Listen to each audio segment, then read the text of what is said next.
Nah, dalam keadaan demikian, saudara sekalian, dengan adanya G13 PKI, beberapa jenderal kita diculik yang kemudian diketahui ternyata memang dibunuh, gitu, timbul konflik, gitu, situasi konflik yang tidak karu-karuan.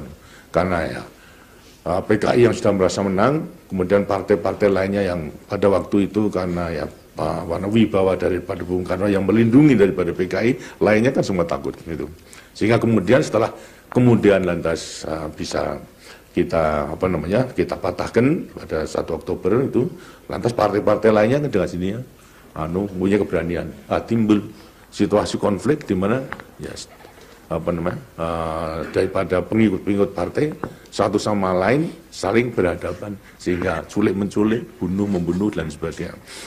Karena rakyat sudah mengetahui pada waktu itu adalah memang PKI itu di belakangnya, terasa di mana-mana, sehingga tuntutan rakyat itu dengannya ya bubarkan PKI, ambillah tindakan daripada PKI. Gitu. Situasi konflik tidak bisa diatasi karena apa? Bung Karno sendiri tidak mau bubarkan PKI. Apa sebabnya? Tadi mengenai Nasakom tadi, itu mengenai memingkun daripada tetap ingin masih melanjutkan daripada idenya atau konsepnya dalam rangka Nasakom itu.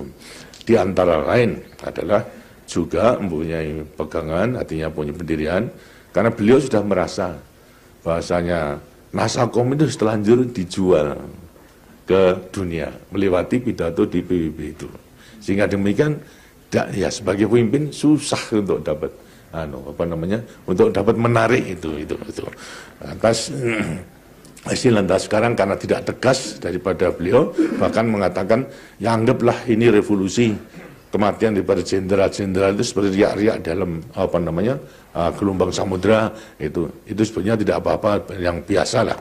Nah, kita memang pada waktu itu ya bukan masalahnya daripada kolega jenderal kita, tapi masalahnya adalah negara Pancasila itu akan diganti dengan negara komunis ini. Itu karena itu saya sudah memang Bung Karno juga telah mengetahui daripada saya, sehingga saya yang mempunyai kepercayaan daripada rakyat untuk mengatasi daripada keadaan, mau tidak mau juga memang harus ya memberanikan diri untuk selalu menyampaikan kehendak daripada rakyat itu demikian. Tapi Bung Karno tetap itu, konsep saya tetap harus dilaksanakan. Gitu. Sehingga antara saya sendiri itu yang mulai 2 Oktober sampai kepada 11 Maret itu terus menerus dalam keadaan perselisihan, pertentangan antara saya dengan Bung Karno mengenai soal tindakan apa yang harus kita lakukan untuk segera mengamankan itu.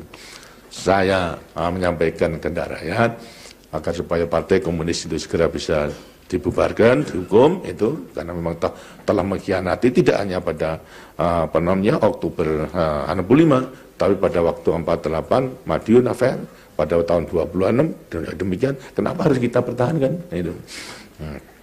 Jadi tapi beliau tidak, bahkan saya diperintahkan kamu harus membubarkan kami sama kami. Katakan saya kan tidak bisa Pak, ini yang menyelamatkan daripada negara ini itu.